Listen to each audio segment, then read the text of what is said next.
Primera parte en Sobre la Tierra. Ya estamos en comunicación con Federico Gómez, docente de fertilidad y fertilizantes en la FAUBA, desde Estados Unidos, donde está realizando un postdoc en la Kansas State University. Federico nos va a contar sobre su tesis reciente de doctorado, en la que estudió la nutrición del cultivo de cebada, el impacto del nitrógeno y del azufre en el rendimiento y en la calidad del grano para la industria cervecera, y va a contarnos las implicancias de sus resultados. Hola Federico, acá estamos con Sebastián, buenas noches, bienvenido a Sobre la Tierra. ¿Qué tal? ¿Cómo andan? Muchas gracias por la invitación, la comunicación. Muy bien, ¿podrías contarnos brevemente la importancia del cultivo de cebada cervecera en nuestro país? Sí, a ver, a grandes rasgos se podría decir, digamos, la cebada es un cultivo que comparte, llamémosle, la estación de crecimientos con el cultivo de trigo, tercer el invernal importante. Si bien compiten, digamos, parcial y temporalmente, el principal cultivo es el trigo, cebada tiene su relevancia, ha cobrado importancia en cuanto al área sembrada a partir del 2008 más o menos. Incrementó su área sembrada y luego se estabilizó, y actualmente debe ocupar aproximadamente en promedio la mitad del área sembrada del trigo. O sea, es un cultivo un cereal que se cultiva menos como será el de invierno, pero tiene su relevancia. En cuanto a rendimientos, son similares a los de trigo. Tiene otras bondades en cuanto, digamos, al tiempo de ocupación del lote y ese tipo de cuestiones asociadas al manejo. Pero bueno, los rendimientos son similares. La mayor proporción del área sembrada se encuentra en la provincia de Buenos Aires, básicamente. ¿Y este cultivo se dedica totalmente para la cerveza o hay algún otro uso, así tipo, no sé, forrajero? Sí, gracias por recordármelo. Eso es una característica distintiva de Argentina como país productor de cebada. El principal destino, a diferencia de lo que ocurre en otros lugares del mundo, en Argentina el destino principal es el cervecero, es, digamos, la industria maltera. Claro. Y después se termina destinando ese producto hacia la elaboración de cerveza o a la exportación netamente de malta. Bien, Federico, y en particular, ¿qué problemática estudiaste en tu tesis doctoral? Nosotros iniciamos con preguntas, digamos, nos empezamos a preguntar en función del contexto. Por ejemplo, a nivel de región, partiendo, digamos, del contexto de región pampeana, donde los principales nutrientes que limitan a la producción de cultivos son el nitrógeno y el fósforo, había empezado, digamos, a incrementar la frecuencia de respuestas al agregado de azufre. Serán más frecuentes las deficiencias azufradas. Es un nutriente que ha empezado a tomar fuerza, a cobrar relevancia, llamémosle. Sí. Y la otra característica principal, digamos, para meternos darle contexto al cultivo de cebada, es que, a diferencia de otros cultivos de grano, tienen requerimientos específicos en cuanto a la calidad comercial. Principalmente me refiero a proteína, al contenido proteico. O sea, la industria te demanda que el grano tenga un rango de contenido proteico. Eso está asociado al rendimiento industrial posterior, ¿no? Pero, o sea, no podemos utilizar granos con bajo contenido o con un alto contenido de proteína. Digamos, en función de eso, el foco lo pusimos en estos dos nutrientes, el nitrógeno y en el azufre, y de una perspectiva inicial, la idea fue caracterizar el nivel de limitación que había en el cultivo en cebada, en estos dos nutrientes, en lo que es nitrógeno y azufre. En una segunda etapa lo que hicimos fue evaluar, digamos, dada la relevancia que tenía la concentración de estos dos nutrientes en el grano.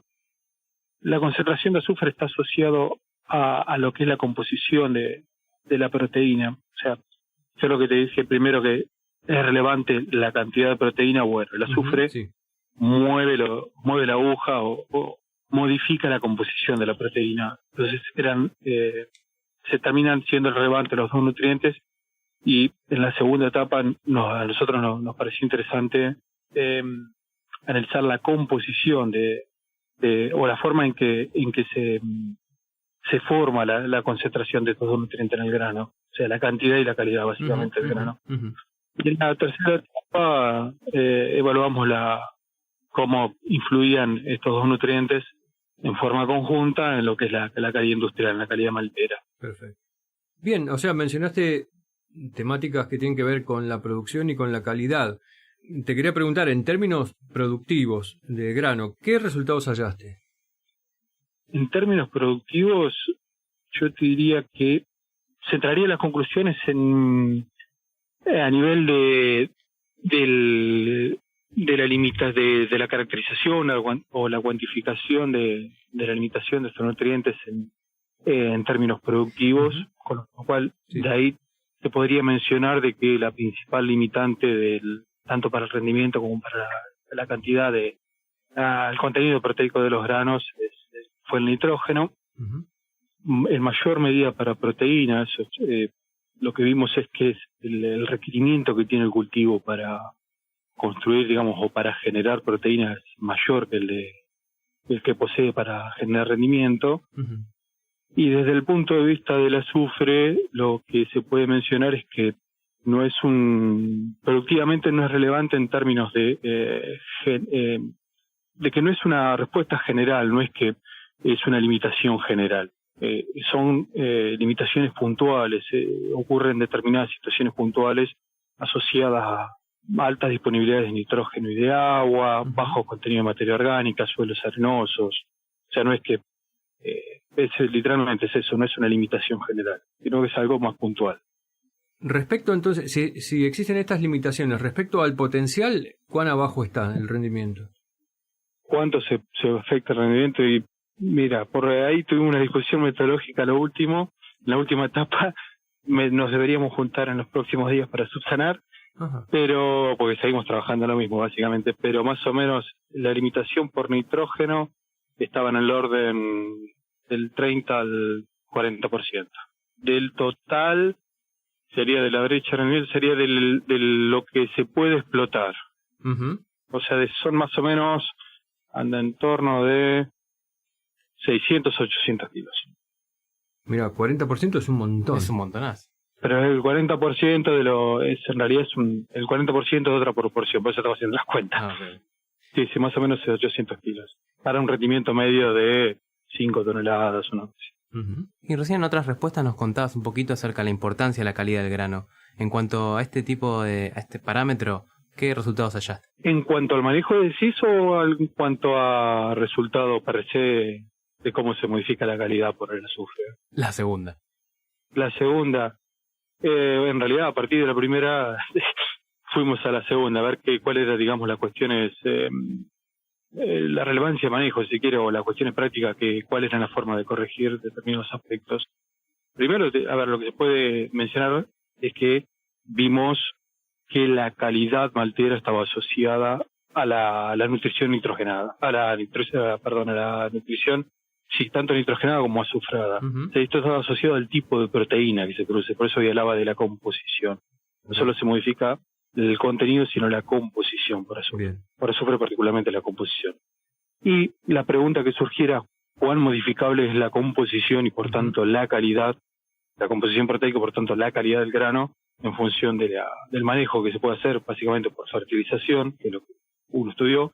Vimos que en aquellos sitios puntuales en los que hay deficiencia de azufre, la aplicación con este nutriente termina subsanando ambas cosas en paralelo, tanto la limitación del rendimiento como la limitación, llamale, de calidad.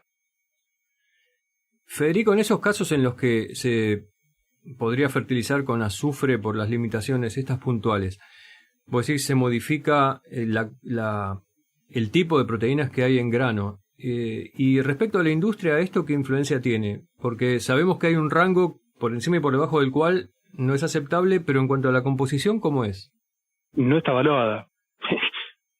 No lo tiene en cuenta, digamos, la industria. O sea, eso es...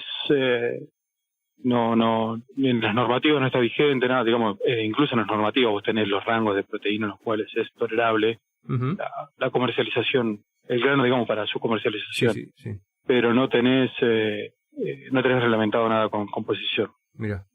Bien, Federico, ahora a partir de un poco lo que nos fuiste contando, ¿nos podrías comentar a qué conclusiones llegaron ustedes y si de tu trabajo surgen aplicaciones prácticas para el cultivo de cebada? Creo que es más o menos esto que venimos charlando, si querés lo podemos puntear o lo podemos redondear, pero es podríamos ir por parte, pero es lo que es rendimiento y proteína. La principal limitante en este cultivo es nitrógeno.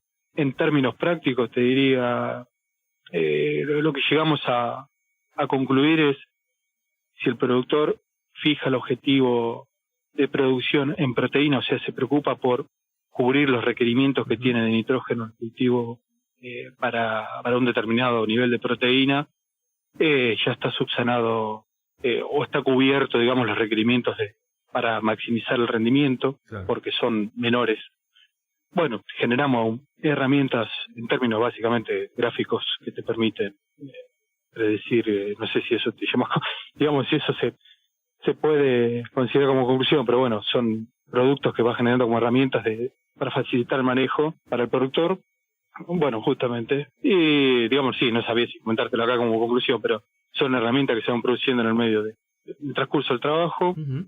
En cuanto al azufre, nuevamente esto no es una respuesta generalizada, no es una limitación, digamos, no existe una limitación generalizada, ocurre en determinadas situaciones puntuales, asociado a lotes con un alto contenido de arena, bajo contenido de materia orgánica, alta disponibilidad de agua y de nitrógeno, o sea, en años donde se puede esperar un alto potencial de rendimiento. Sí. Y asociado a lo que es básicamente calidad del grano, lo que comentaba hoy, digamos, en el sentido de que podemos corregir rendimiento, sí, podemos corregir calidad también. O sea, en los sitios estos que son deficientes de azufre, el agregado de este nutriente permite corregir ambos atributos. Uh-huh. Termina mejorando, digamos, lo que es calidad industrial en general. Bien. Sí, Federico. No quise mencionar aspectos técnicos de nombres y eso, pero sí, digamos, calidad maltera en general. Claro, genial. A partir de lo que estás diciendo y lo que fuiste comentando durante toda la entrevista, estaba pensando que, si bien esto yo termino de entender, vos corregime si me equivoco, que esto parece que es como, bueno, se puede poner más nutrientes, y te quería consultar si ya de por sí se pone mucho nutriente al cultivo, entonces si un productor de cebada ve esto y dice, todavía puedo ponerle más. En realidad hay dos cuestiones de fondo.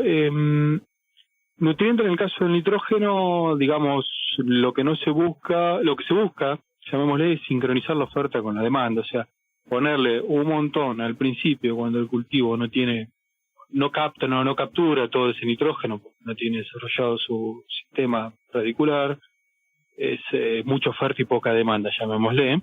Sí. Vas a terminar perdiendo el nitrógeno, lixiviando, generando, digamos, generando problemas ambientales en última instancia, si querés, y si se hace masivamente. Uh-huh. No tiene sentido.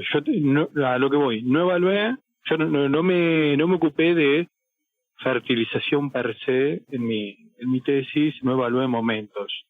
Podemos charlar, digamos, de eso, pero digamos no está vinculado a mi tesis. A eso voy, que mis conclusiones arriban a fertilizaciones iniciales. Para trabajar con eso que vos decís, uno debería fraccionar la dosis o se usan otras herramientas. Uh-huh, uh-huh. Básicamente es el mensaje. Hace unos minutos habías dicho que seguían debatiendo algunos aspectos técnicos de algunas cuentas que estaban haciendo, entonces te quería preguntar cómo continúa esta línea de trabajo, cómo sigue después de tu doctorado. No, en realidad hay una línea que continúe y otra que no, básicamente. Eso es algo que un debate que nos quedó pendiente. Tenemos que arribar a una conclusión, tenemos que ser un poco más certeros, más precisos con algunas cuentas, donde tenemos que poner de acuerdo básicamente. Uh-huh. Y como para arribar a una conclusión más precisa, básicamente. Y en cuanto a la línea de trabajo, sí continúa una parte de lo que es cebada, calidad y básicamente era lo último que hice en mi tesis, que está asociado al análisis de variabilidad genotípica y a las consecuencias del mejoramiento genético sobre estos atributos, en particular, digamos, nitrógeno y azufre en el grano, que son en última instancia representantes, llamémosle, predictores de la composición proteica del grano. Uh-huh. Y en otro aspecto no, en este momento estoy trabajando con otro grupo de trabajo, con lo cual uno suele pegarse o adosarse a los proyectos que ya están en marcha, con lo cual una parte mía está en otro tema, claro, que nada que ver. Y este tema que sí es tuyo, tiene que ver con tu estadía ahora en Kansas. ¿En qué andás? ¿Nos puedes contar? Y también otra pregunta que hacemos siempre es, ¿qué onda Kansas? ¿Qué mirás por la ventana y qué tenés? Cuesta mirar por la ventana, tengo el lujo de tener una ventana en la oficina, pero por eso me refiero que cuesta. No, es una ciudad chica y, ¿qué puedo decir? Muchas horas de trabajo, con lo cual cuesta mirar por la ventana también. Sí, no, es, a ver, una ciudad chica, tranquila, es lindo. Yo estoy en Manhattan en particular, compartiendo espacio con bastantes argentinos, con lo cual tampoco es un cambio cultural rotundo. Nada, pasé muchas horas trabajando con otra gente que hay gente que estudió conmigo incluso acá, así que nada, uno está acompañado, tampoco está tan solo. Y respecto al trabajo, una mirada, ¿cómo decirlo? Una mirada más global tienen, o sea, en cuanto a proyectos que, digamos, eso lo noto como diferencia, se enfocan en cosas más globales en general. Hay una mirada más global en algunos aspectos y no mucho más que eso. Estoy trabajando en este momento, en revisiones de datos de carbono en el sudeste de Asia, o sea, no, por eso te decía, nada que ver con lo que venía haciendo. Pero ese es bueno, es lindo, por lo menos es interesante el intercambio de metodologías, puntos de vista, eso yo creo que es lo más fructífero, llamémosle. Buenísimo. Más allá del tema que trabajas, el intercambio de herramientas, el intercambio de puntos de vista, el intercambio de varias cosas. Bien, una gran experiencia. Federico, te agradecemos que hayas estado en Sobre la Tierra y seguimos en contacto. Bueno, muchísimas gracias por todo. ¿Vamos a un corte?